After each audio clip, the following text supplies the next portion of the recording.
like oceans deep and wide, washes over me, a never-ending tide. Your mercy like the morning sun so bright. I can see we're all in faith today. Kasi in the first place you came, dumating kayo rito sa church, and I believe it's a step of faith that you are here, and sabi nga, nothing will make God happy or glad than our faith. Now, without faith, it is impossible to please God. And I believe God is pleased with everyone's presence here today, and even as we pray. So, sige, let's pray. Father, we honor you this time. Thank you, Lord, that you are the God of all creation. And being the God of all creation, we know, Lord, that you are in control. God, you've never abandoned your creation, oh God. We even thank you, Lord, that you have created man in your image, Lord. And we believe, Lord, that you are in the business of restoring your image in us, Lord God. And today, Lord, we stand in faith together, believing, God, that you are still in control, that you are still on the throne, oh God. And that, Lord, this storm that is coming, Lord, is no match to your power, oh God. Lord, we believe, Lord, that you're able to calm the storm, even as our Lord Jesus has calmed the storm, and the wind and the waves, Lord, obeyed him. And thank you, Father, that today we can take the same faith, believing that you are still, our Lord Jesus, you are still able to calm the storms, Lord God. Even as we pray for this storm, Uwan, Lord God, we believe that you are in control, and that you can cause this storm to just, Lord, to weaken, Lord God. Lord, we believe, God, that you can stop this storm, Lord, from devastating our nation, our country, Lord God. We pray against destruction. We pray against loss of lives. Lord, we just declare, oh Father, that you are still in control, and therefore, oh God, you can control this storm as well. And whatever happens today, Lord, we believe, God, that you are still God, and that you will do what is best for us, Lord God. And because you love us, Lord God, we know, Father, that your protection is upon us, that you are able, oh God, to even comfort the people who are at fear right now, or having fears about this storm, Lord God. As you calm this storm, Lord God, I pray that you will also calm the storms in each one's heart, Lord God. Lord, that anticipation, Lord God, of destruction, that anticipation of destruction or devastation, Lord God. Instead, Lord, we are believing, God, for calm. We are believing for peace. We are believing, Lord, for stillness, Lord God. Lord, for those who are living in areas, Lord, that are flood-prone, Lord God, or prone to have landslides, Lord God, we pray, oh Father, that you will just calm them, Lord God. And I pray even, Father, that you will not allow these things to happen, Lord God. And even if they happen, Lord God, we pray that there'll be no more loss of lives, Lord God. Thank you, Father, that you're providing for us everything we need this time, Lord God. Even as we pray for our government, Lord God, the authorities, Lord, we pray indeed that you will cause them, Lord, to have that wisdom coming from you, that clearness of mind, oh Lord, knowing what they have to do, Lord God, knowing what needs to be done. And we thank you, Father,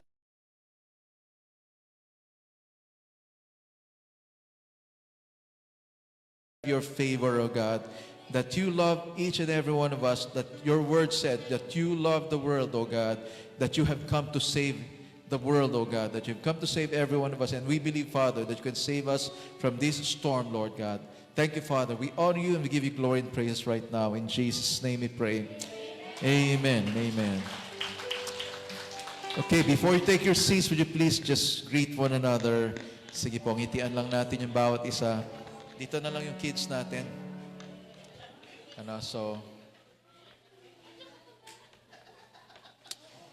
So great to see everyone here today.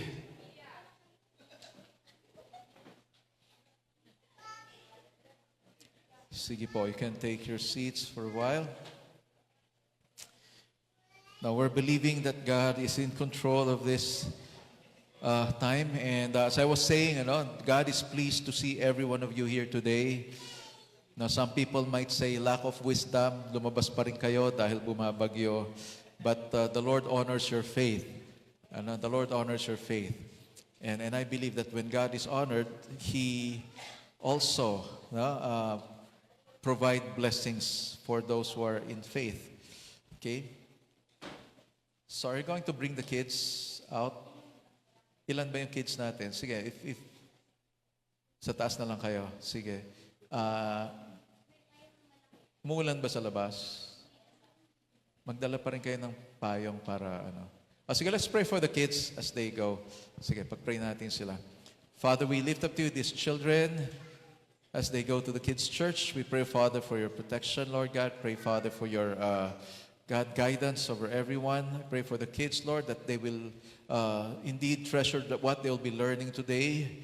God, as their teachers share to them the lessons today, I pray, O Lord, that it will make a big difference in their lives. And I pray even, Father, that you will just use the teachers, Lord God. Thank you for your anointing over them. Speak through them, Lord God. And I pray even, God, that you will cause these kids to grow in the grace and knowledge of you and in your favor, Lord God, and in the favor of man as well.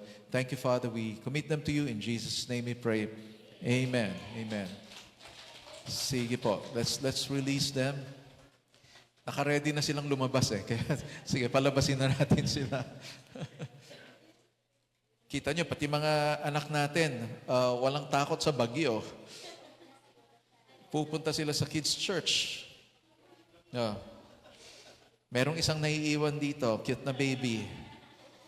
A bouncing baby boy. Hindi pa yata siya pwede doon, Hindi pa.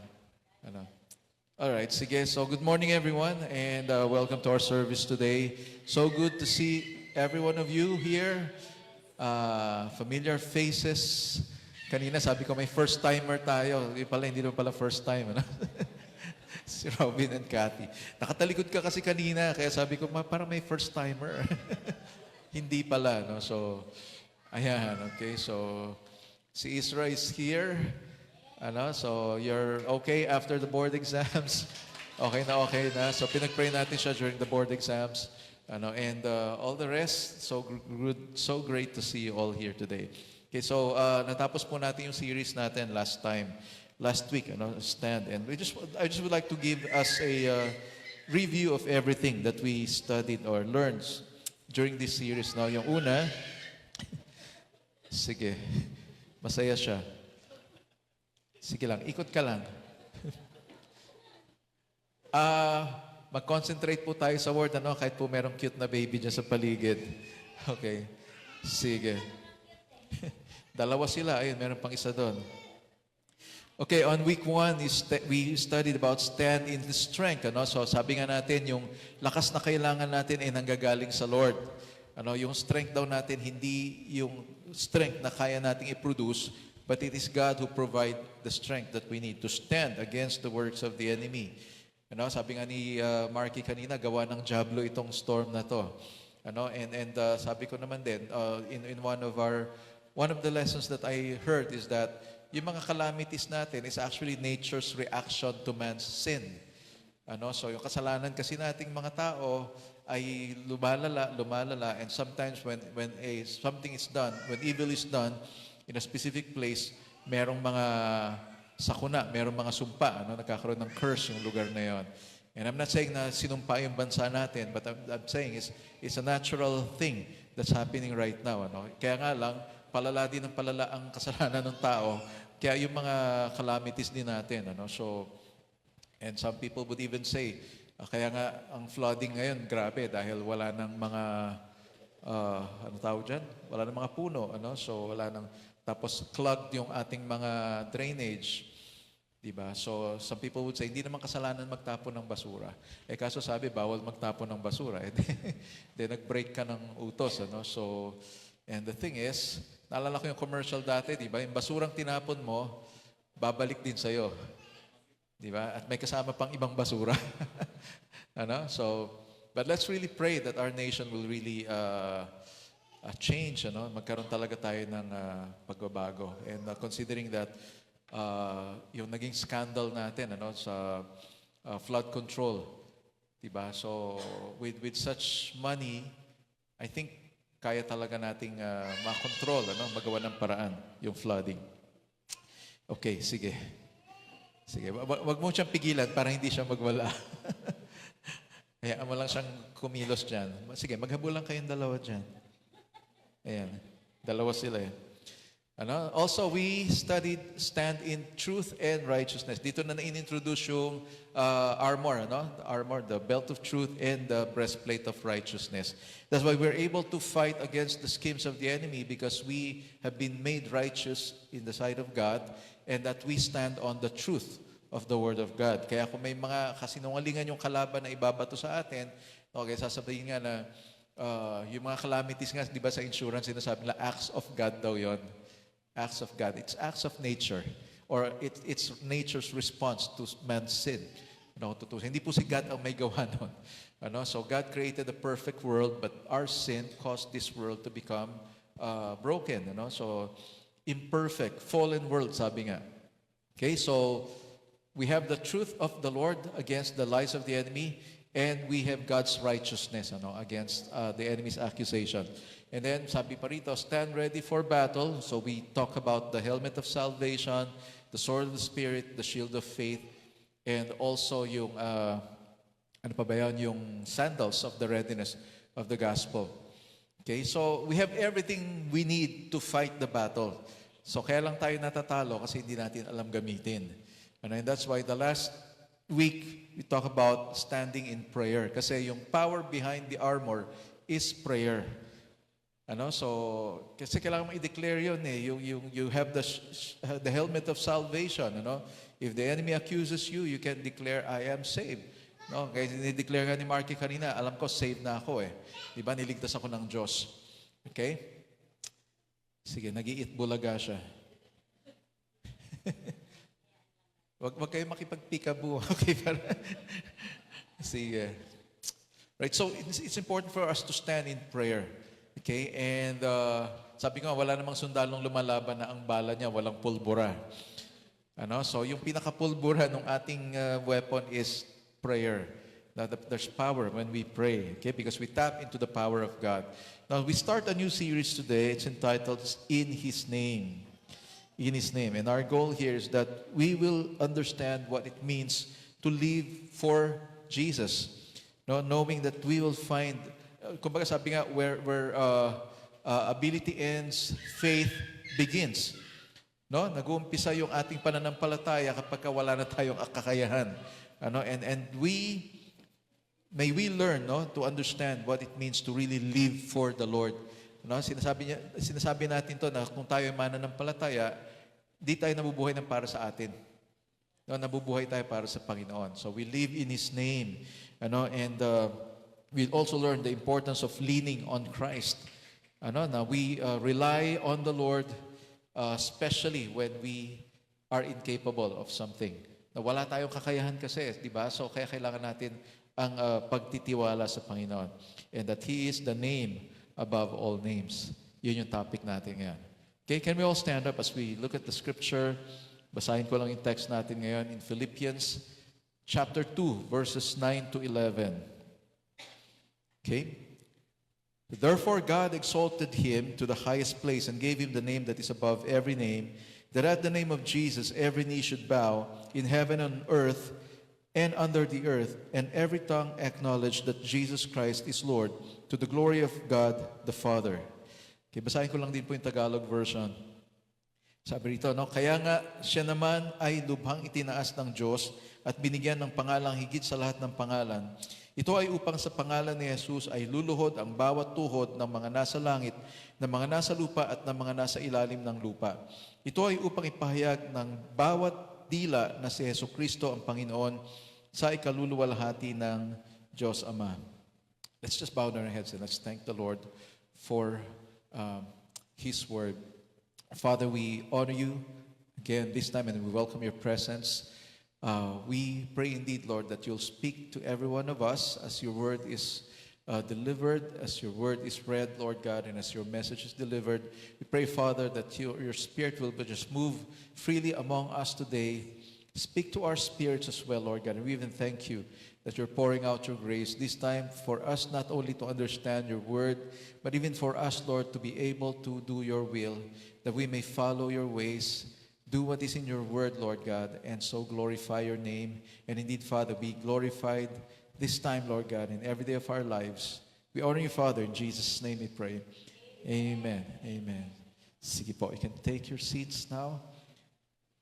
So in His name, the name above all names. Merong song na ganyan, di ba? Jesus, the name above all names. Ano? So, siya na yung pinakamataas na pangalan.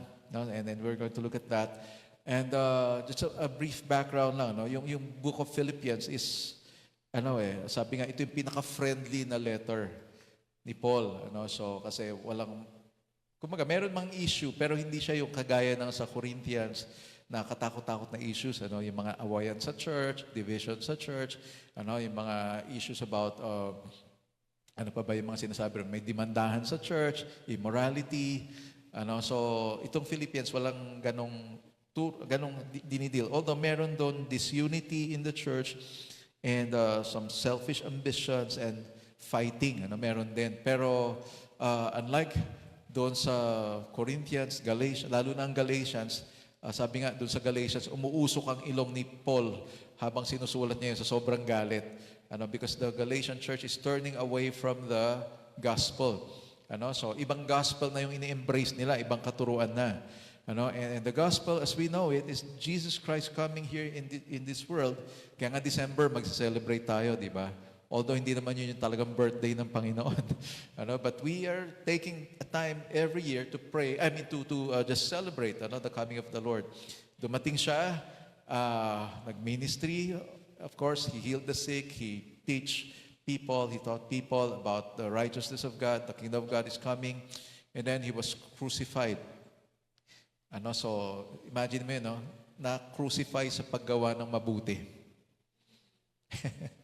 Diba? Kaya kung masama ang loob mo dahil gumawa ka ng mabuti tapos nagawa ka ng masama, naintindihan ka ng Lord. No, because He Himself suffered that. No? He suffered for doing good. No, He healed the sick. He taught people to live in righteousness. Kaya lang yung mga unrighteous people, galit doon sa turo na yon. Diba? Which is kind of what's happening right now as well. No, kapag tinira mo yung mga practices ngayon ng mga tao, you're actually proclaiming hate. So pag sinabi mong hindi tama yung ginagawa mo, hate na yun para sa kanila. When in fact, it can be loved. Love, di ba? Kasi ayaw mo mapahamak yung tao, kaya sinasabi mo, hindi tama yan, hindi okay yan, dapat ayusin mo, di ba? Pero sa panahon ngayon, matindi na, no? It can be taken as hate message. Na sinasabi mo lang naman, di ba? Yung what you're doing is not right. What you're doing will lead you to pain and ache and heartbreak and all. Para sa kanila, it's hate. Kaya ang hirap sa panahon ngayon. And that's why we look at the Bible for instructions and kagaya ng previous series natin, we have to really stand. No? Especially nowadays that this kind of thinking is very common. No? Kaya nga sa internet, ingat kayo sa pagko-comment, pagpo-post ninyo. Diba? Baka kuyugin kayo ng mga netizens, diba? So uso na yung kuyog ngayon. And because of what happened to Eman, diba? Magpapasa ng stricter law ngayon about cyberbullying. Diba? Because of Eman Atienza. Diba? Kasi ang tatapang ng mga tao ngayon, palibasa hindi sila nakikita. Parang yung napanood ka na yung aso, ang tapang-tapang niya, nakasarado kasi yung bakod niya. Di ba, tapang-tapang niya, galit na galit siya, tinatahulan niya talaga yung nasa labas. Nung binuksan yung gate, nanahimik bigla. So, parang ganun yung mga tao ngayon, palibasa, protected sila nung kanilang gadget na hindi naman sila nakikita. They can say whatever they want. And so, it's very difficult to share the gospel today because kung ano pa yung kasinungalingan, yun yung pinapaniwalaan ng mga tao. In fact, it's hard to alam mo yon, to trust kung ano yung nakikita mo sa internet. Meron na ring AI ngayon. Di ba? An investment promotion, no? Pinopromote ang isang investment. Sabi ko, mukhang legitimate to. Si President Marcos mismo nagsasabi. Nagsasalita. Sabi niya, this will be very good for the people of the Philippines. Sabi ko, makasali nga rito sa investment na to. Kasi presidente mismo nag-endorse tapos tinignan ko maigi yung galaw ng bibig niya. Sabi ko, hindi si President Marcos ito. This is AI. Kaya nga, yun yung danger ngayon. Baka makuha yung mukha mo at gamitin sa AI at gamitin sa masama, lagot ka. So, nung nagkaroon ng anti-terrorism bill, meron akong kilala, ginamit yung kanyang account para murahin yung presidente. Kung kailan pa nagkaroon ng anti-terrorism bill, saka pa nagamit yung account niya, tapos yung account pa niya, minumura niya yung presidente ron. And he made a different account and he was saying, actually pina-trace niya sa sa NBI. Nakakapagod, panahon natin ngayon. But then again, it will take trust in the Lord. So, sometimes you will not be able to defend yourself, pero si Lord na magdi-defend sa'yo. So, by the way, Paul wrote this letter to the Philippians while he was in jail. He was encouraging the people and giving instructions from jail. So, he attempted to address disunity in the church and yun nga, kaya sinulat niya rito sa chapter 2 kung ano yung character na meron si Jesus Christ. Kaya sabi niya, in your relationships, have the mindset or have the mind just like that of the Lord Jesus Christ, wherein He humbled Himself. Nagpakumbaba ang Panginoon. How humble can you get being the King of Kings and the Lord of Lords, the Creator of the universe? Bababa ka sa lupa, magkakatawang tao ka. Magkakatawang tao ka. And you're going to experience what every human being has experienced or is experiencing, or even worse than that. Di ba kasi sabihin nga natin, di ba, masakit yung mga naranasan natin. Tingnan natin yung dinanas ni Kristo, di ba? So, iniwan din naman siya ng kanyang mga kaibigan. Di ba? Sabi ng mga kaibigan mo, nasa likuran mo lang ako kahit anong mangyari. Yung isa pa, handa akong mamatay para sa'yo. Nung inaresto na si Kristo, ubos silang lahat. Pati nagsabing, handa akong mamatay para sa'yo. Ang sinasabi niya na, hindi ko kilala yan. Hindi ko kasama yan. Naranasan niyo ba yan na gano'n, na disown ka? Hindi ko kilala yan.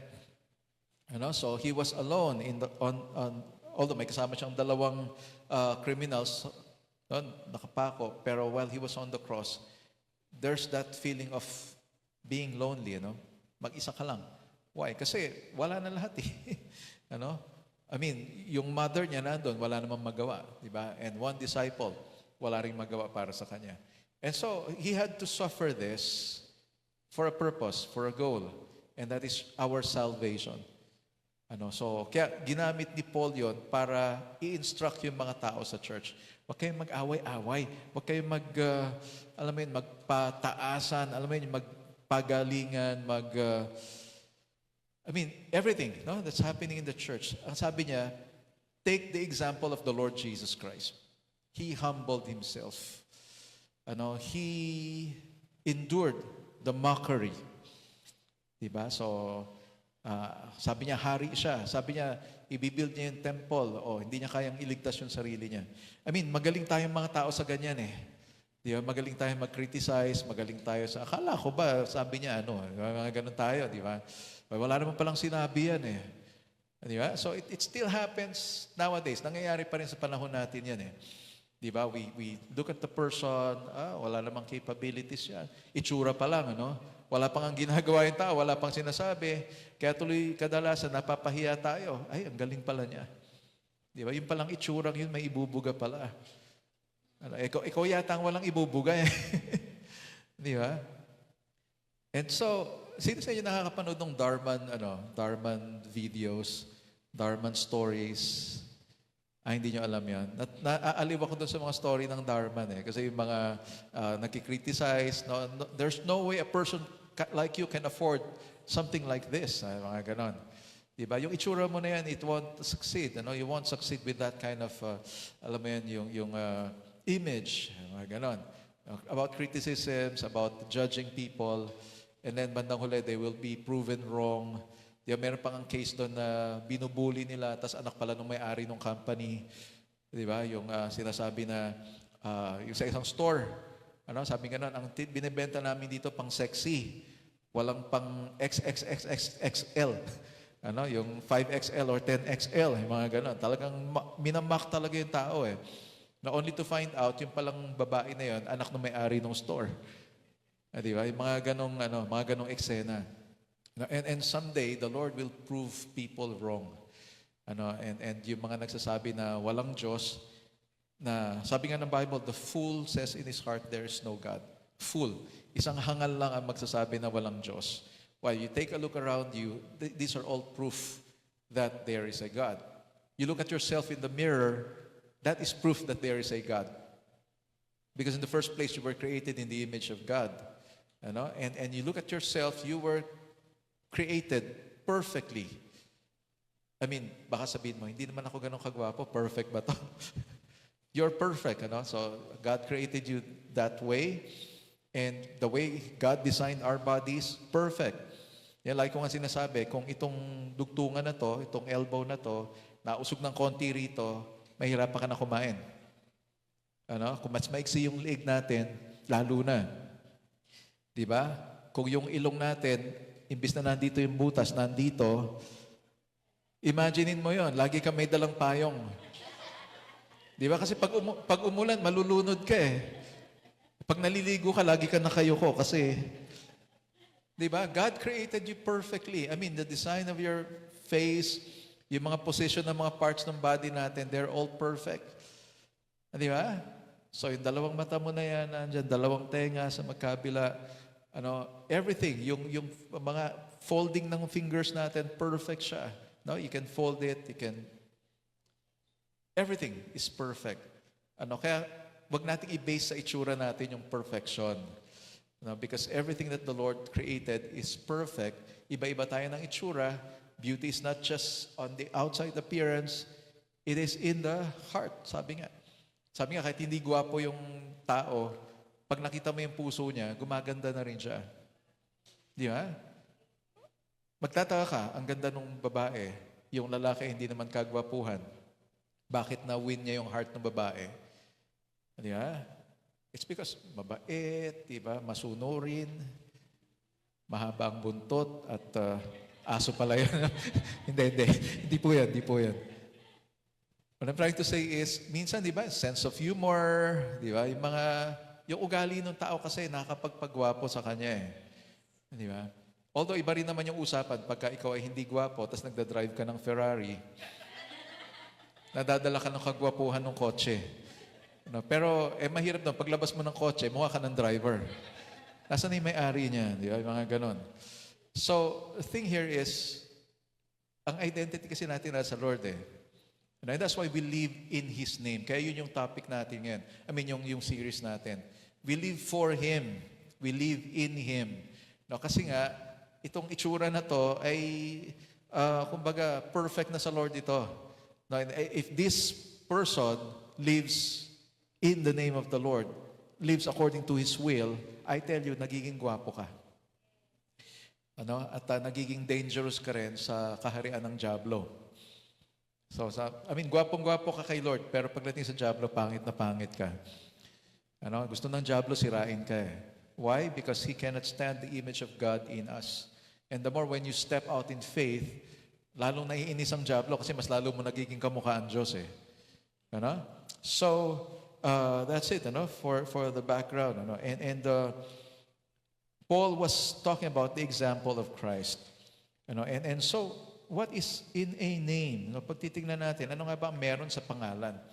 Kaya pag binanggit yung pangalan mo, may naiisip na kaagad ang tao, ganyan, di ba? Palagay nyo, kayo, ano bang maiisip ng tao pag sinabi yung pangalan ninyo? Anong maiisip nila? Yung maganda. Pag sinabi ni Robin, yung misis ko, si Cathy, yung maganda. Di ba? Ganon. Ay, masipag. Meron ganyan eh. Tinanong, kumusta yung mapapangasawa mo? Yung girlfriend mo, hindi ko pa nakikita. Ano ba, maganda ba? Ay, maputi. Hindi, ang tanong ko, maganda ba? Masipag. Pero maganda, maalalahanin. So, yung mga magagandang traits ang kinuwento, no? But then of course, your name ties up with your identity. Kung sino ka. That's why when you say the name Jesus, kaya nga pagka may tao na Jesus ang pangalan, di ba? Sinasabihan, Jesus pa man din ang pangalan mo, umayos ka.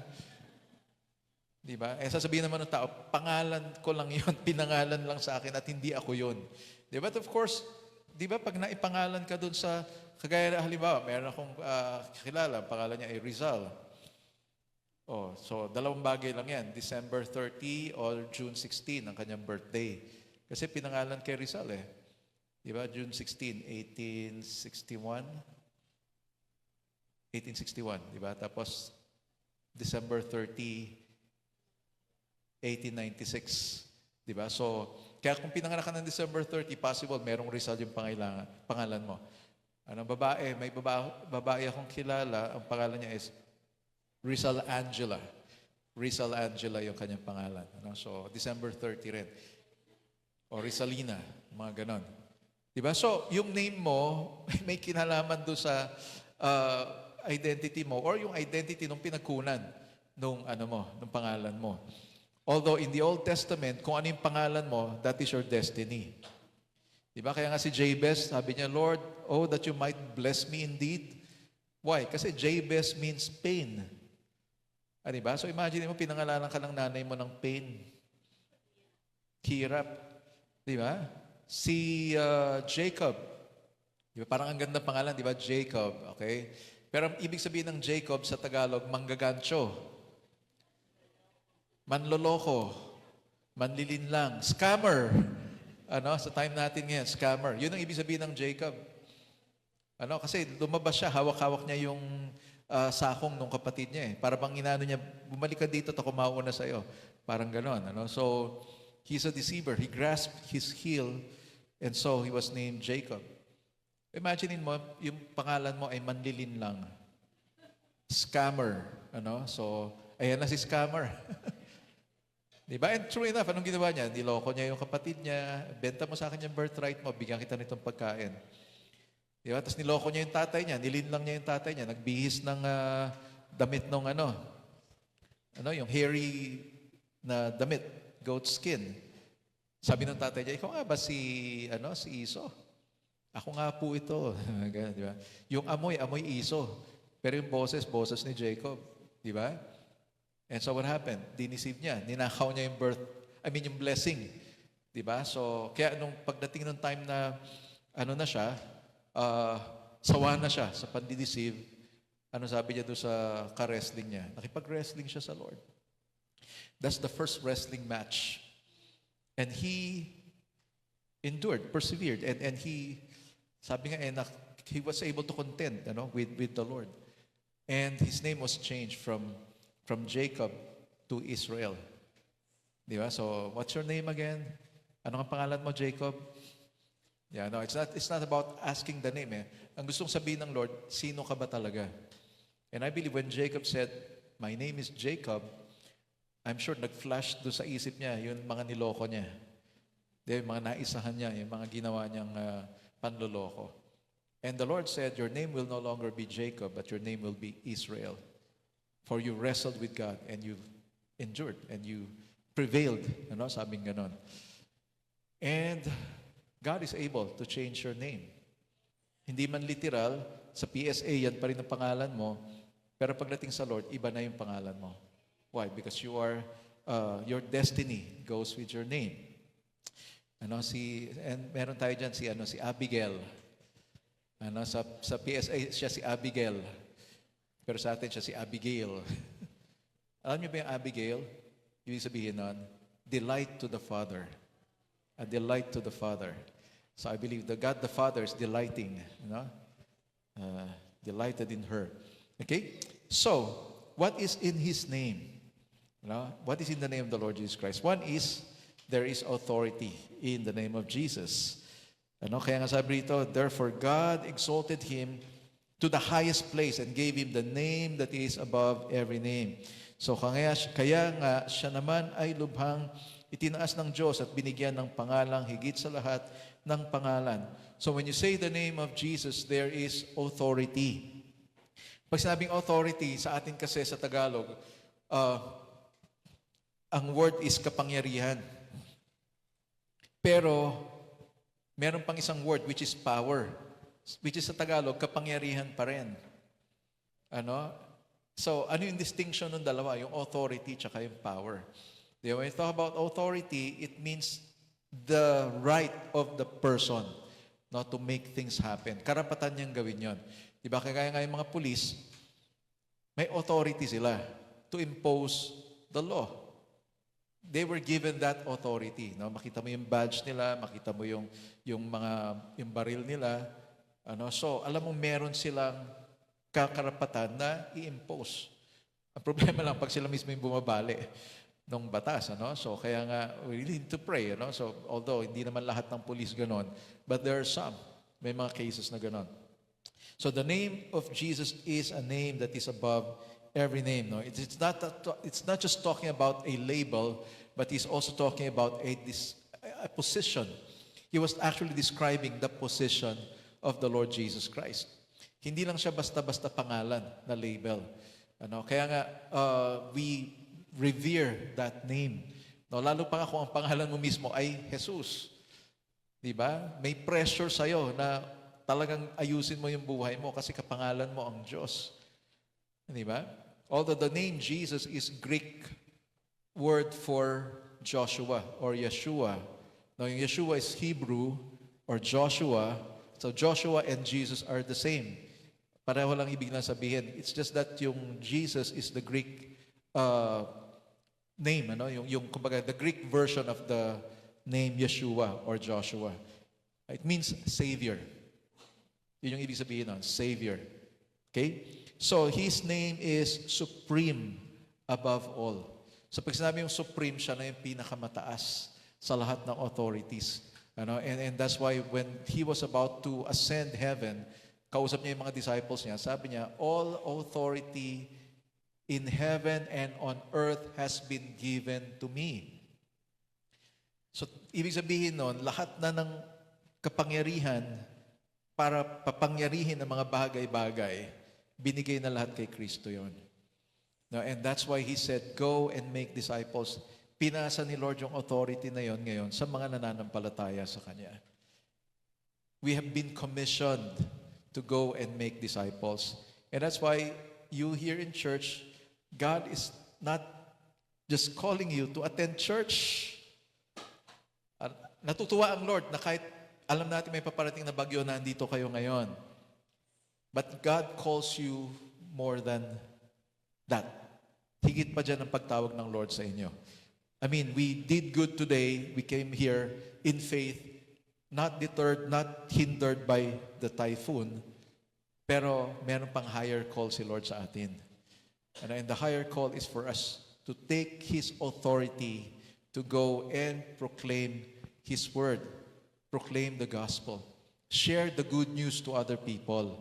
Diba? Kayo ba pagka may nakita kayo, sa Pilipino naman, diba, likas sa atin yan, pagka meron ka na-experience na maganda, kwento ka agad. Diba? Uy, may bagong product yung Jollibee ngayon. Natikman mo na ba yung, diba? Hindi ka naman binabayaran ng Jollibee for promoting their product, pero promote ka ng promote. Alam mo, sarap talaga nung, diba? I mean, a restaurant or a movie, diba? Napanood mo ba yung Tapos, napanood ko na. Tapos nagkukwentuhan kayo, pareho nyo namang napanood.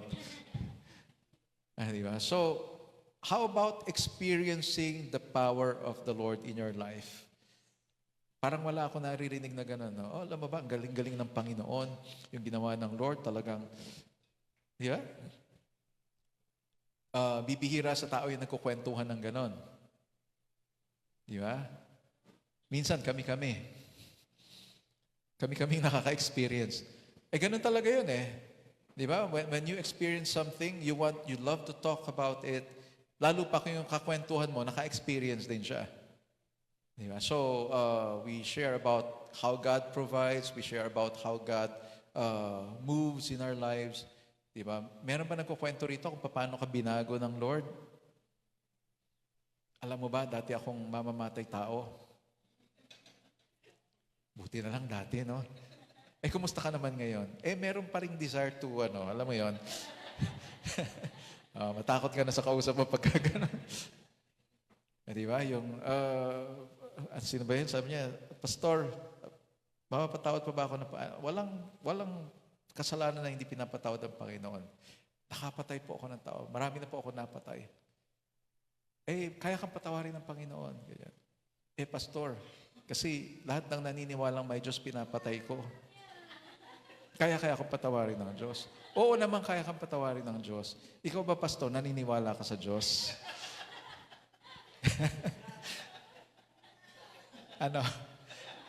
Anong gagawin mo? Teka muna, pasok muna ako rito sa loob. Diyan ka sa labas. Naniniwala ako sa Diyos. At least nasa labas na siya, di ba? Paano ba tayo napunta doon? Jesus has the supreme authority. So His name is above every name. Sabi nga, supreme authority. Kaya ko pala nasabi, kasi you have been given the authority to share His love, to share His word. Sa eskwelahan nga, sa Amerika, who gave you the right to preach that? No? Who gave you the right to tell us what to do? Mga ganon Diba? Kasi sa Amerika, iba na talaga ang buhay doon. They will do whatever they want to do. Kaya nga, imbis na Bible ang binibigay sa mga schools, condoms ang dinidistribute nila Even here in the Philippines, nag-conduct tayo ng HIV awareness, namigay tayo ng mga literature, namigay tayo ng Bibles. Sa isang school, may ibang grupo na nag-conduct ng seminar, I don't know if it's the same seminar, but it's all about HIV. Ang pinamigay daw condoms for protection daw. You see, even if you have protection, you're still at risk. Iba talaga kapag sinunod mo ang Panginoon. You will be saved from all those yung sinasabing risk. Okay? So, names represent identity and authority. So, to know someone's name was to know something of their nature and their power. Diba? Kaya nga pag sinabing Marcos, alam mo kaagad na ito yung leader. Diba? Ito yung pangulo ng bansa. At pangulo rin natin ngayon. Although iba-iba ang mga sinasabi ng tao about them, na may mga iba, sinasabi nila maganda yung kanilang experience, may iba naman sinasabi nila hindi maganda yung experience nila. But then when you hear that name, alam mo merong may authority. Diba? So, kaya nga minsan pag nakamit ka ng tao, ang apelyido niya Marcos, isip mo kagad, related ka dun sa Diba? So, merong missionary dati na na-meet kami, ang apelyido niya ay Brickman. Jewish Brickman. So, ang naisip ko kagad, yung pianist, si Jim Brickman. Diba? So sabi ko, how are you related to him? He's a relative, sabi niya gano'n. There are only a few of us, sabi niya gano'n. So mga Hebrew sila, mga Jews. So sabi niya, pag nakarinig ka ng ganung pangalan, sigurado kamag-anak namin. Yung sila, sina Tatay Delphine, Tikia, di ba? Sometimes pag may namit akong gano'n, for sure, kamag-anak, di ba? Pero yung Reyes, malabo. Kalat kasi ang mga Reyes, So, tapos hindi pa malaman kung saan galing.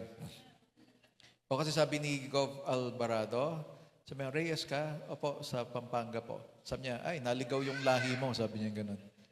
Bakit po? Kasi mga Reyes, taga-Hagunoy, sabi niya gano'n. Taga-Bulacan.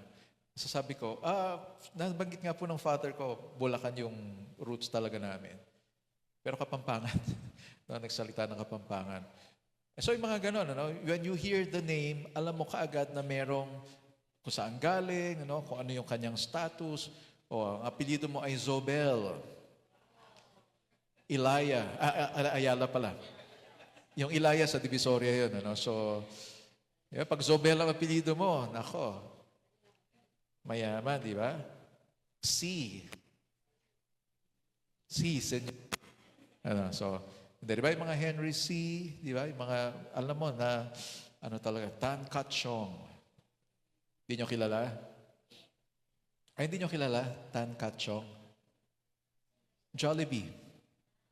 The owner of Jollibee. So, yun lang medyo low profile. Pero the rest, pag sinabi mo, alam mo kaagad, merong dating yung pangalan niya. Kaya yung iba, talagang pinapapalitan yung apelido, nagpapapalit ng pangalan. Pero the thing is, you were born into that family. So yung quality na, or yung character na meron yung family na yun, dala mo yun. Di ba? So, when Jesus sends His followers out in His name, He's not just giving them permission. He was actually giving them authority to act on Himself, on His behalf. Kaya kagaya ng mga ambassadors, di ba? Pagka pumunta sila sa ibang bansa, nire-represent nila yung bansa natin. And they have that authority, not just like that of the President of the Philippines. Okay? So, that's why when we pray in the name of Jesus. Di ba? Kaya kanina, nag-pray tayo for our nation against this typhoon. We take the authority of the Lord. Tayo, hindi natin kayang pahintuin yung bagyo. Sabi ko nga, wag na natin ipag-pray na lumihis siya.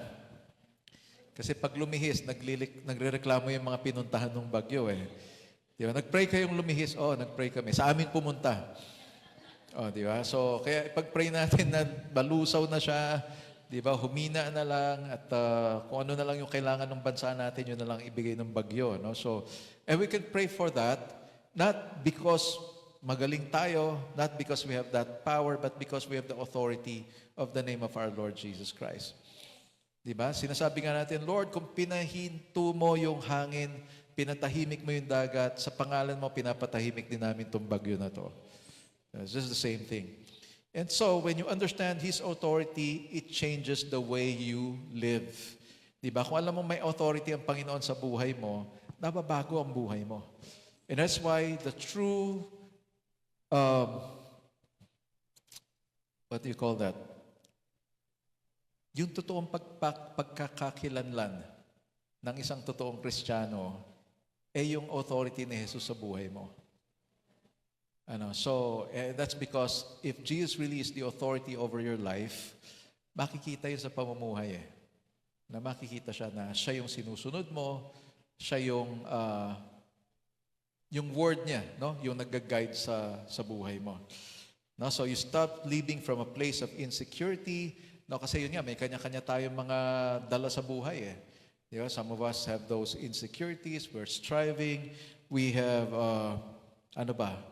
we've been intimidated. We've been bullied. So kagaya nung nangyari doon sa yung anak nga ni Kuya Kim. So she was bullied from the very beginning. Simula pagkabata hanggang ngayon. Just imagine that. Hindi ka tinigilan ng kabubuli. Hanggang dumating ka sa punto na ayoko na. Tigilan na natin to. So, natigil yung buhay niya, pero yung mga nambubuli, titigil kaya. Di ba? Titigil kaya sila. Kailangan pang hulihin, kailangan pang sampulan ng mga parusa para titigil. Well, the truth is, hindi titigil yun. Hindi titigil. Unless the Lord Jesus Christ becomes the Lord of their lives, saka palang magbabago ang tao. So that's why we have to stop carrying our burdens and start trusting in the name of the Lord Jesus Christ. So ano yung mga names na yon? Pangalanan mo nga. Ano yung mga bagay? Ano yung mga pangalan ng mga meron ka sa buhay mo? Di ba? Can be fear. That is a name. Failure, control, comparison. Naikumpara ka. Yan masakit na masakit sa tao. Naikukumpara Diba? Kaya nga sa parenting, sinasabi namin yun, huwag niyong ikukumpara yung anak niyo. Lalo pat kinumpara niyo sa kapitbahay. Sa kapitbahay pa kinumpara. And it will really stick with people. Diba? Yung nasabihan yung bata na, wala ka namang kwenta kasi. Wala namang pupuntahan yung buhay mo. Ganon, di ba? So, meron ako narinig na testimony, sabi niya ganon kung naging babae ka lang, pinakasal na kita sa, para nagkaroon ka ng silbi. Alam mo yun? May mga ganong mga words, So, O ikaw malas ka talaga sa buhay ng pamilya na to. Simula nung pinanganak ka, nagkamalas-malas ang buhay. Di ba? Pwede naman nagkataon lang naman siguro. Di ba? Bakit naging malas yung tao? Di ba? There will be things that will be said against you, about you, which are not really true. And alam mo na, yung Diablo, expert sa ganyan. Di ba masaklap ka, nasabihan ka na nung, minsan masakit nga, sa pamilya mo pa nanggaling. Nanggaling sa tatay mo. Diba? Kaya nga very important yung mga parenting sa mga fathers. Kasi yung word ng tatay is very powerful in the lives of their children. Okay? Pagka yung tatay, sinabi niya, alam mo anak, proud na proud ako sa iyo. Ang galing-galing mo talaga. Yung bata, sabi ng tatay ko, proud siya sa akin. Ang galing-galing ko raw talaga. And the more nagagalingan ng bata. Why? Kasi naniniwala yung tatay sa kanya eh. Eh kung sabihin ng tatay na, anak, ay, wag ka na masyadong magpagaling at hindi ka naman talaga magaling. Eh wala na, failure na yung bata doon. Eh, hindi naman kasi ako magaling, sabi ng tatay ko hanggang dito lang daw ako kaya ko. Diba? So, those kind of things, those are names labeled unto each and every one of us. Now, and the fact that the devil also labels each one of us, so failure itong taong to ay whatever you can name. No, kayo nakakaalam nun kung ano yung mga narinig ninyo. So that will change because you have a heavenly Father. No? He gave His Son who has the name that is above every name. No? So what else? Can be sickness. Diba? Yung anong mga pangalan ng sakit? Cancers, number one, the big C. But there's also a big C that will destroy that C. And that is Christ. Di ba? Ano pa? Ano pa mga sakit? Diabetes. Di ba? Ano pa? Hypertension. Stroke. We have a stroke survivor here. Na mukha namang hindi na stroke. And that's a miracle. That's a miracle, no? Ano pa yung mga sakit na alam natin? Pneumonia. Ammonia narinig ko. Pneumonia. Ano pa? Alzheimer's, dementia. Ano pa? Sakit sa tuhod. Rheuma. Sakit sa balakang. Arthritis. Mental illnesses, di ba? Ano yung mga mental illnesses na yan? You have depression, anxiety attack, sakit sa bulsa. Alam nyo ang determinant na may sakit ka sa bulsa? Pag madalas ka nagma-migraine. Sabi nila, lagi daw masakit ang ulo ng walang pera eh. So name your sickness. Name your sickness. And that should bow to the name of Jesus Christ. So every name that accuses or intimidates, there is a higher name, and that is the name of Jesus. Okay, so secondly, there is power in the name of Jesus, the power of His name. That's verses 10 and 11. Sabi, at the name of Jesus, every knee should bow in heaven and on earth and under the earth, and every tongue acknowledge that Jesus Christ is Lord, to the glory of God the Father. So ito ay upang sa pangalan ni Jesus ay luluhod ang bawat tuhod ng mga nasa langit, ng mga nasa lupa, at ng mga nasa ilalim ng lupa. Ito ay upang ipahayag ng bawat dila na si Jesucristo ang Panginoon sa ikaluluwalhati ng Diyos Ama. So yun, bawat tuhod. So pag masakit ang tuhod mo, iluhod mo yan. You can subject that to the power of the name of Jesus. You can command your sickness. Diba? Pati yung sakit mo sa bulsa, pwede mo rin i-command. Sa pangalan at kapangyarihan ng Panginoong Hesukristo, inuutusan kita. Magkalaman ka.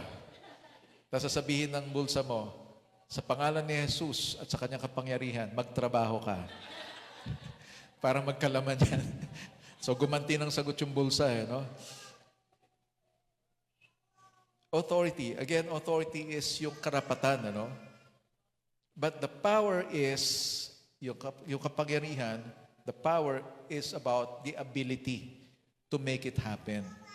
That's why Jesus has authority, sabihin, karapatan niya, papangyarihan ng mga bagay-bagay.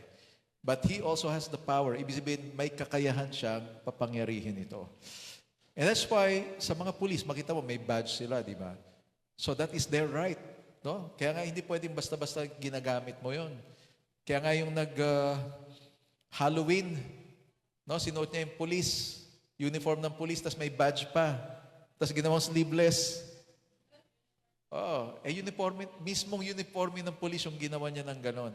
And that is a symbol of authority. Hindi mo pwedeng gawin yun. No? I don't know, nakasuhan ba siya? Nag-public apology. You cannot do that. Because that is authority. Yung movie ni Kevin Bacon about a fallen soldier, ina-escort niya. Pagdating niya dun sa airport, naka-uniform siya. Sabi nung airport staff, you have to remove your jacket. Sabi niya, I cannot remove this jacket. You just have to, alam mo yun, yung gamitan siya nung stick. Sabi no, I'm just doing my job. Sabi niya gano'n. You have to remove that. I cannot remove this and denigrate the honor of this uniform. Sabi niya gano'n. So you bring me to a room and there you search. Sabi niya gano'n. Kasi yung uniform is a symbol of authority. Yung power naman ng pulis na nanggagaling. Yung baril niya na. Di ba? I mean, pag ayaw talaga sumunod, di ba? Gagamitan mo na ng baril, gamitan mo na ng stick. So, but Jesus Christ has the power to make things happen. Sickness will have to bow down to Him, and sickness will have to go when the power of the Lord flows over the person's life. And that's why the Lord has given us both. Binigay ni Lord sa atin yan, sa pangalan niya. When you pray in His name, you get both the power and the authority. Of course, the power is not yours. No, hindi naman sa atin yung kapangyarihan na yun eh. Pero, the power will flow when you take faith in the Lord. That's why sabi nga, there's power in prayer. Diba? Yung mahal sa buhay na ayaw talaga magbago, ginawa mo na ang lahat. Ang tanong, nasubukan mo na ba mag-pray? Di ba? So may mga ganun eh. Punong-punong na ako, sawang-sawa na ako. Hindi talaga siya nagbabago. No, ginawa ko na lahat ng dapat kong gawin, hindi pa rin nagbago. Sumbong mo na kay Lord. Diba? Isumbong mo na kay Lord. If the person doesn't recognize your power, your authority, then talk to the one who has the power and the authority. That is the Lord. No, the authority of His name gives Him the right to rule, but the power of His name gives Him the ability to act in your life today. Naintindihan natin? Kaya sabi ko, the authority of His name gives Him the right to rule. Karapatan niya yon na maghari. But the power of His name gives Him the ability to act in your daily life. And so, Jesus' name has power over the forces of darkness. Now, over your discouragement, over your whatever problem that you're having right now. Now, even your sickness. Some people, they lose hope. Kasi nga naman, sinabi ng doktor, wala nang gamot. Diba? Kaya nga pagka sinabi, lifetime na yung iyong maintenance na yan. Diba? So, natutuwa lang ako sa isang doktor na narinig namin. Sabi niya, ano naman mini-maintain mo? Diba? When you take maintenance medicines, anong mini-maintain mo? Yung sakit. Pwede namang hindi i-maintain yung sakit, di ba? Because Jesus has the power over that. I mean, if you're going, tama naman yung sabi ng doktor na yun eh. Actually, kaya maraming galit sa kanya na fellow doctor. Why? Kasi sabi niya, when you say you take maintenance medicine, and that is for life.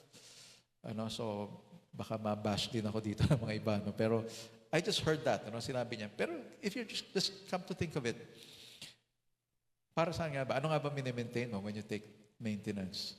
Anong mini-maintain mo? Natutuwa ako doon sa isang doktor. Yung doktor namin, sabi niya, mag-maintenance ka o mag-exercise ka? Exercise na lang po. Problema, hindi namin maintain yung exercise. Di ba? Yun yung problema natin. So we lack the discipline. Ang inyong pastor ay kulang din sa disiplina. Masarap kumain. Yung power to overcome this, kailangan din natin yung power ng Lord to discipline ourselves. Di ba? Magbasa ng Bible. Sino rito, enjoy na enjoy ka magbasa ng Bible? Oh, struggle din yun eh. Di ba? Prayer is also a struggle for us. Kailangan mo, pero struggle siya. Nisip ko nga, sabi ko, kailan kaya magdidisiplina ang tao kung kailan malaki na yung problema? Di ba? Magdidisiplina uminom ng gamot kapag malala na yung sakit. Pero pag wala nang nararamdaman, wala na uli. Di ba? And sometimes, paraan din ng Lord yun eh. God allows these things to happen to us for us to be disciplined. Kaya nga, may isang pastor, sabi niya, yung sakit mo is actually God's expression of love to you. Kasi pag nagtuloy-tuloy ka, mamamatay ka eh. So, hinayaan na lang ng Lord na magkasakit ka para mapahinto ka, mapaisip ka. Ang problema, ganito na nangyayari sa'yo, hindi ka pa rin nag-iisip, hindi ka pa rin humihinto. And that's why there's a greater thing that's going to happen na mas malala kaysa dyan sa na-experience mo ngayon.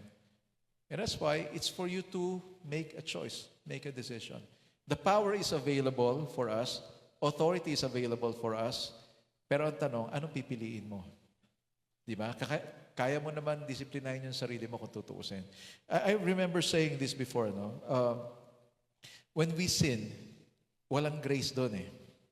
Although sabi ni Paul, di ba, when you sin, grace abounds all the more. Mas lalo daw umaapaw yung biyaya ng Diyos or yung kagandahang loob ng Diyos kapag nagkakasala tayo. Pero sabi ni Paul, ibig ba sabihin nun, magkasala ka na lang lagi para yung grace ni Lord ay lalong umapaw? Sabi niya, no. That's not the point. The point is, kaya ka binibigyan ng grace ng Lord para makabalik ka sa Kanya. Because without the grace of God, tuloy-tuloy na yung kasalanan natin. Hindi na tayo babalik sa Lord. It is just the grace of God that keeps us, alam mo yun, yung kahit paano nakakabalik-balik tayo. Some people would say, Lord, gusto ko ng talikuran talaga ito eh. And when you decide to do that, that is the grace of God. Lalong bubuhos talaga yung grace ng Lord sa iyo. The more you desire to repent, nandoon yung grace ng Lord. But let me tell you this, nandun din yung effort ng kalaban para lalo kang hatakin palayo sa Lord. So it's a battle. And therefore, which one will you choose? Will you choose the power of God or will you choose the power of the enemy? Kasi may kapangyarihan din yung kalaban eh. No, and that's why sometimes people would say, parang makapangyarihan naman ng diablo, parang hindi naman nananalo ang Lord. And that is because yung pinipili mo eh, yung choices mo. Sabi nga nung isang quote na nabasa ko, every day is election day. Every day is election day. No? God votes for you. The devil votes against you. Now, you cast the deciding vote. O magdidesisyon kung alin ang mananalo. Is it God or is it the devil? Now, there's nothing in between. Now, some people would say, ako lang to. O yun nga, ikaw nga yan eh. Pinili mong hindi sumunod sa Lord. So, syempre, panalo yung isa. Right? So, living in the power of Jesus' name is not just about miracles. It's about transformation. So, gusto mo talaga mabago yung buhay mo, then you've got to submit yourself to the authority of the Lord. And then His power will work in your life. Na mag-work yung kapangyarihan ng Diyos. It's about living courageously, speaking truth and loving boldly because the same power that raised Jesus from the dead is the same power that is available for us today. It's because it's the same Spirit. He is the same Spirit. Okay? So lastly, ano pang meron sa pangalan ni Jesus? There is peace in His name. The peace of His name. Sabi sa John 14:27, peace I leave with you, my peace I give you. I do not give to you as the world gives. Do not let your hearts be troubled and do not be afraid. Oops, mali yung Tagalog version. Hindi na palitan. Okay, let me just read that again. No? Sabi niya, Peace I leave with you, my peace I give you, I do not give to you as the world gives. Do not let your hearts be troubled, and do not be afraid. Huwag kayong mabahala, huwag kayong matakot. Sabi niya, dahil anong sinabi niya? Kapayapaan ko ang iniiwan ko sa inyo. It is not the kind of peace that the world knows. No? Hindi to pareho nung alam natin na kapayapaan. Why? Kasi alam natin kapayapaan is yung payapa. Kaya ano yung sabihin ng payapa sa atin? Number one, may pera. Ayun kasi yun eh. Pag wala kang pera, hindi ka payapa, di ba? O di pag may pera, payapa ka na. O, walang gulo.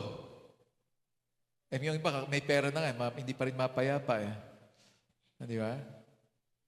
Kasi kulang. So, ganun pa rin. Ano pa? Makontento ka, di ba? So, kapag payapa, kontento ka. Wala kang hinahanap. Di ba?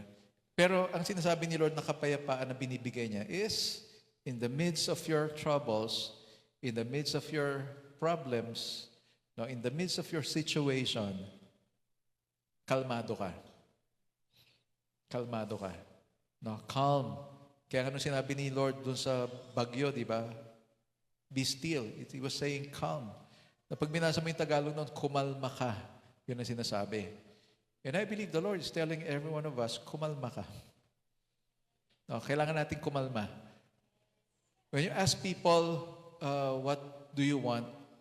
A lot of people would say peace. Not just peace, but peace of mind. No, kapayapaan ng isipan. Kasi pwedeng natutulog ka, pero yung isip mo, magulo. No, dala-dala mo yung problema mo hanggang sa panaginip. No, kaya hindi ka pa man bumabangon, ang bigat na nung iyong pakiramdam. Why? Kasi hindi ka pa nga dumidilat, yung problema mo na kaagad yung naiisip mo eh. Di ba? And God wants to give you a peace that even when your trouble is so great, no, kahit gaano katindi yung iyong dinadaanan, pwede kang maging kalmado. Why? Because you have the authority of the Lord, you have the power of the Lord. Yun yung resulta nun eh. Dahil lamang si Lord ay nakaupo pa rin sa trono niya eh. No, He's still ruling and reigning. Naalala ko nung time ng COVID, and COVID is a name. Di ba? And that name should bow down to the name that is above every name. No, nung first time nag-lockdown, no, sinabi, March 15, walang church. Ano? Walang magcha-church. And I remember going back to that series, Who is on the Throne? Now, who is on the throne? I think before the lockdown yun, and I was preaching that, sino pa rin ba nakaupo sa trono? And I was declaring, Jesus is still on the throne.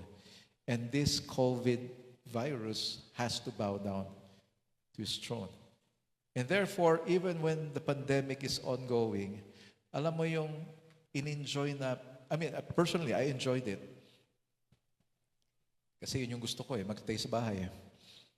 Yung iba, torture yun. Hindi makalabas ng bahay, di ba? But of course, kung isang buwan ka na nakakulong sa bahay mo, hindi na masaya yun. Di ba? And when I heard that, dahil sa COVID, huminto ang mundo, worldwide, di ba? So walang negosyo, ang EDSA, biglang nawala yung mga sasakyan. One thing I enjoyed, ang luwag ng daan when you drive, di ba? Pero the thing is, sabi ko, sino ba tong COVID virus na to na pinapahinto niya lahat? Di ba? And for me, si Lord pa rin ay nakaupo sa trono. And that's why my prayer was that, Lord, kung saan man kami pupunta, kasi yung scare, di ba? Yung takot talagang grabe. May mga iba hindi talaga makauwi ng bahay kasi feeling nila may dala silang virus. Merong iba sa labas pa lang ng bahay, naliligo na dahil pagpasok daw kailangan malinis. Ano? Everybody was afraid. Pag may katabi ka, biglang umubo yung katabi mo. Di ba? Baka naman COVID ito. Lahat na lang COVID, di ba? And during our prayer time, kapag nag-pray kami, sinasabi ko lagi, Lord, even if we go to a place where there is this virus, your very presence in us will cause that virus to fall to the ground, and we will just walk on this virus. Tatapak-tapakan lang namin itong mga virus na to. Dahil yung pangalan mo is more powerful than this name called COVID. Ano, that's why you can take that power. You can take that authority. No? Pwede kang mapayapa dahil doon sa power and authority na meron ang Lord na ibinigay niya sa'yo. You can always claim that. Ano? Maring hindi ikaw yung makapangyarihan. Maring hindi ikaw yung may authority. But the Lord says, all authority has been given to Him. That's why if you trust in Him, that authority is at work in your life. If you trust in Him, that power is at work in your life. And therefore, you can command your troubles to bow down. Ano, hindi man siya matanggal, hindi man siya masolve pa, you can say to your troubles, you cannot stop me, you cannot, alam mo yon, yung hindi mo kayang pabagsakin. Why? Because I have the Lord in me. Nasa sa akin ang Panginoon eh. And if you have the Lord Jesus Christ, you have that power, you have that authority. That's why you can be at peace. No, hindi ka matatakot. Some people would say, ba't hindi ka matatakot? Ganyan na yung mangyayari sa'yo. Delikado na yan. Well, ang tanong ko, makakatulong ba yung takot mo? Let me ask you this question. Masosolve ba ng problem mo yung takot mo? Yung takot mo, masosolve ba niya yung problem mo? Yeah? Some people would say, sino bang hindi matataranta sa ganitong sitwasyon? O how are you benefiting from that? Diba? Tumataas na yung BP mo. Kasi natatakot ka na eh. Diba? Di ka na makatulog. Tinutubuan ka na ng tigyawat. Sa mga bata lang yata yun. Iba pa yung nai-inlove, di ba? Sabi na pag nai-inlove, hindi makatulog, di makakain. Sabi ko, nai-inlove, hindi makatulog, di makakain, tapos tagyawat sa...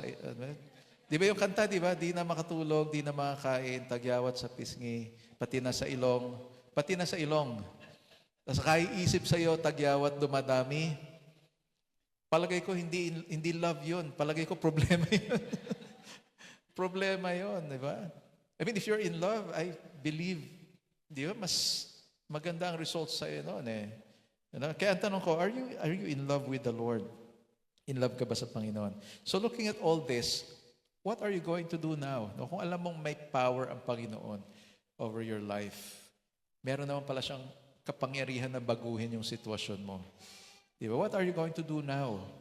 Kaya nga sabi ni Jesus, di ba, do not worry about what you will eat, what you will drink, for your Father knows that you need them. Alam ng Ama kung ano yung kailangan mo. And so, if Jesus has you, kung alam mong hawak ng Panginoon yung buhay mo, ano pa ikakatakot mo? Di ba? Yung mga pangalan na na-label sa'yo, you can deal with those names. Because there's a higher name that is at work in your life. So, tayo nga tayo lahat muna. Tayo lahat. And as we take this time to pray, think about it. Pag-isipang maigi. Jesus is the name above every name.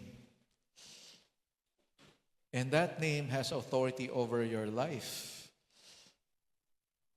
And not only authority, that name also has power to change your life. Kaya sabi ko nga kanina, the only thing that matters now is your decision. Ano yung decision mo? Ano yung gagawin mo ngayon? Diba? In our Bible studies, I would say this. Sinasabi ko nga, gusto ko marinig yung reflection natin. While you're hearing this, what are you thinking about? Anong reflections mo doon sa mga narinig mo? Kung si Jesus pala may power, kung si Jesus pala may authority sa buhay ko, yung bang authority na yun evident sa buhay mo? Yung authority ni Jesus na yun. Now, He has the right to rule over your life. The question is He really ruling over your life? Some people would say, wishful thinking lang yung meron kayo. So, kino-comfort nyo lang yung sarili ninyo na may Diyos para hindi kayo matakot. Well, pwede naman yun, positive thinking, di ba? Positive ako na hindi ako mapapahamak or what. Pero iba yung when you say, alam ko hawak ako ng Diyos. Na whatever happens, alam ko protected ako ng Panginoon. And some people would say, kung protected ka ng Panginoon, bakit ganito nangyari? Bakit ganyan na nangyari? Ang sagot ko doon, I don't know.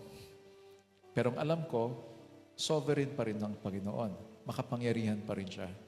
And that means everything that's going to happen, meron siyang say. Now, some people will say, ba't niya pinabayaan mangyari ito doon sa tao? During the time of Holocaust, bakit pinabayaan ng Lord mangyari itong mga bagay na to? 6 million Jews died. Kung makapangyarihan ng Diyos mo, bakit hindi niya pinigilan yung bala na pumatay doon sa tao na yon? Well, I cannot answer that. You know why? Being in authority, I'm not in the position to question His decisions. But one thing I do know, He is a loving God. He is a God of justice. He is fair.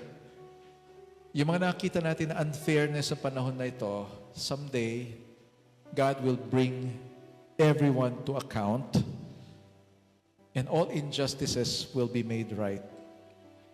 Parurusahan yung dapat parusahan and i-reward yung dapat i-reward.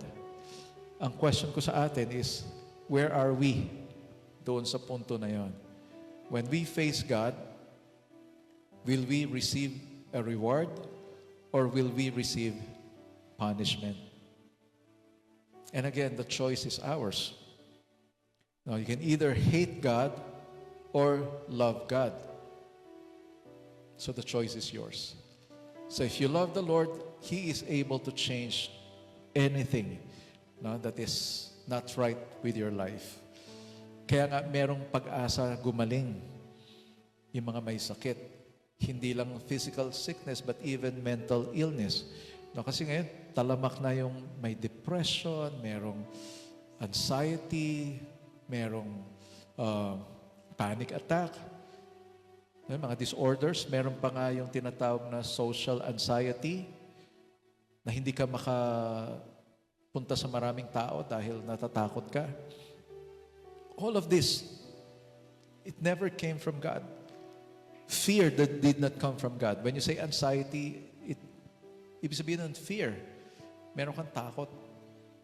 And for someone who is under the authority of the Lord Jesus Christ, and for someone who knows that God has power over your life, that anxiety has no place in your life.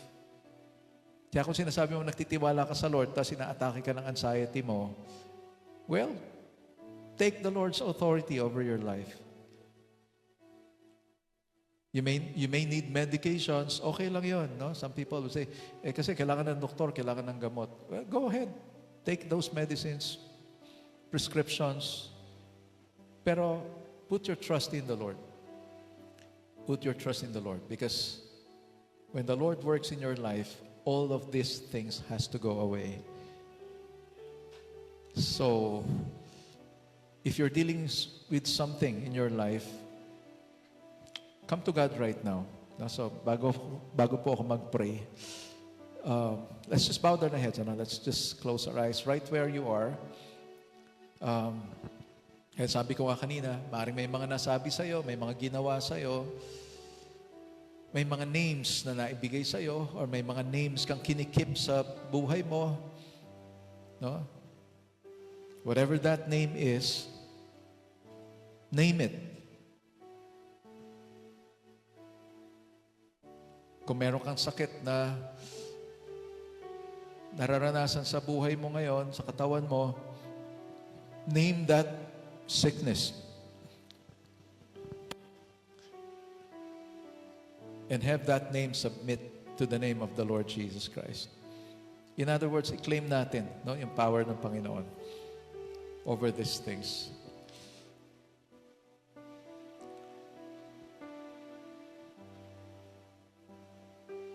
Names that you've been keeping since you're a child. Maaring nung bata ka, nasabihan ka ng ganito ka, ganyan ka. I may not be able to pinpoint the exact names that were given to you.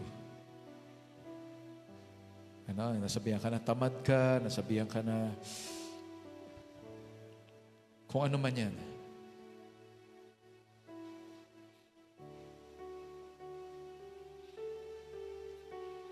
I know that that is painful. And sometimes, or a lot of times, yung mga names na yun yung kumikilo sa buhay natin eh. Yun yung nagko-control ng buhay natin. That's why we cannot function well. We cannot function properly. Because these things are holding us back. Pero ang gusto ng Panginoon is to set you free right now. And the name of Jesus is able to break that bondage, to break that yoke, and for you to be set free, to be the person that God wants you to be. So ilapit mo sa Lord kung ano man yan.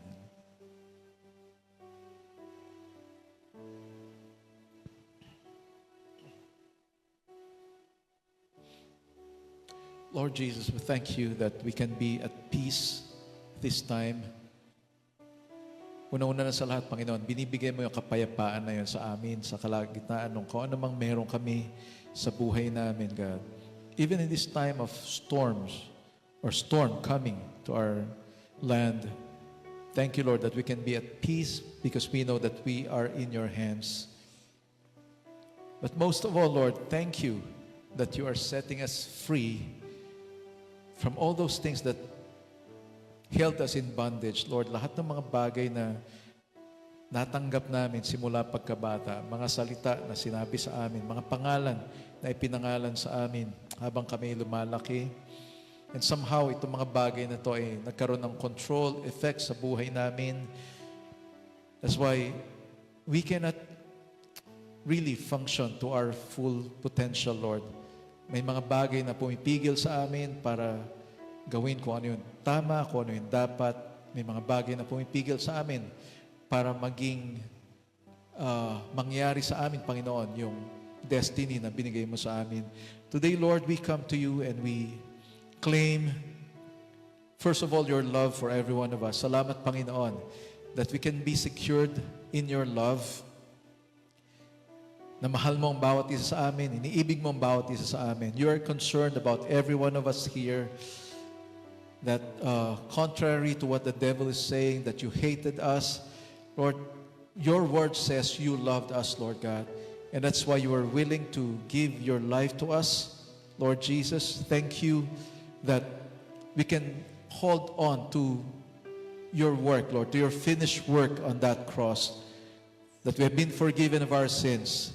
And since we have been forgiven of our sins, Lord, we know that you're no longer condemning us. And that no words, no amount of words that can destroy us, Lord God, because we have the name that is above every name, Lord.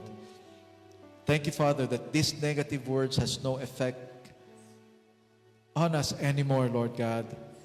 Even as we lift these things up to you, Lord, words that we've been carrying since we were children, Lord, thank you that you're breaking those words right now. And you're destroying its effect in each one's life right now. And you're causing every one of us here, Lord God, to live our lives anew. That your word becomes real in our lives, that we are new creation. Lord, that we can start all over again, Lord God. We can start anew because in you, Father, there is hope. In you, Lord, there is salvation. There is redemption. And that is all in the name of our Lord Jesus Christ. Thank you, Lord Jesus, that even as you have done all these things, you break the power of the enemy over our lives, Lord. We are set free to do your will. We are free, O God, to do what is right. Thank you that, Lord, you're giving us a new direction in our lives. You're giving us new strength, new power to face whatever challenge that will come our way. Lord, we know that the battle's not over. We know, Father, that every day we're still going to battle against so many things But thank you that in you we have peace, knowing, Lord, that you are at work in our lives. Your power and authority. Thank you, Lord Jesus, that we can proclaim your word, that you are good. We can proclaim that you love us, Lord God. Thank you, Lord, that we can proclaim that you love all of people in the world, Lord God. Even the worst of sinners, Lord, we can proclaim that you love these people, oh God, because you took all our sins on the cross so that we can all be forgiven. And so thank you once again, Father, that we can walk with newness in our lives, Lord God. Thank you that we can be changed as well because of what you have done, Lord Jesus. Thank you, Father. Even for those who are sick right now, Lord, we declare the name of Jesus. We declare the power of the name of Jesus over this sickness. Whatever sickness that is, whatever disease that is, whether it be a heart problem, whether it be a kidney problem, whether it be cancer, or whatever sickness or disease that is, we command this sickness to bow down to the name of Jesus.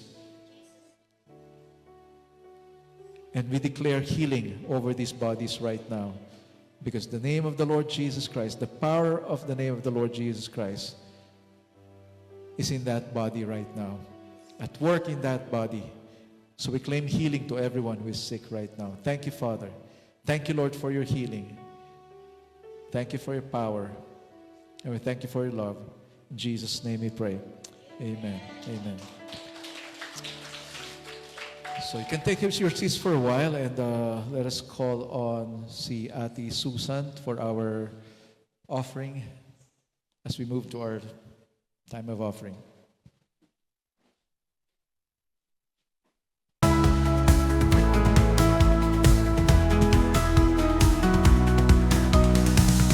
In the wonders of creation, your majesty revealed. Mountains high, valleys low, your power unconcealed. From the stars that paint the night to the sparrows in flight, every detail crafted